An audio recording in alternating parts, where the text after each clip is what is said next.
দেশের বাজার দর স্থিতিশীল রাখতে বেনাপোল বন্দর দিয়ে ভারত থেকে কার্গো রেলে আমদানি করা হয় ১,৯০০ মেট্রিক টন আলু। মঙ্গলবার ১৭ ডিসেম্বর সন্ধ্যায় ভারতের পেট্টোপোল বন্দর দিয়ে কার্গো ট্রেনে আলুর চালানটি বেনাপোল রেল স্টেশনে পৌঁছায়।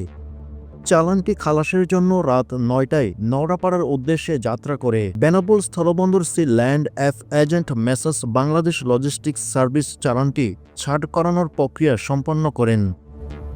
কাস্টমস কার্যক্রম শেষে নাওড়াপাড়ায় আলু খালাস করা হয়, যেখান থেকে আলুগুলো ঢাকা, চট্টগ্রাম সহ দেশের বিভিন্ন অঞ্চলে সরবরাহ করা হবে।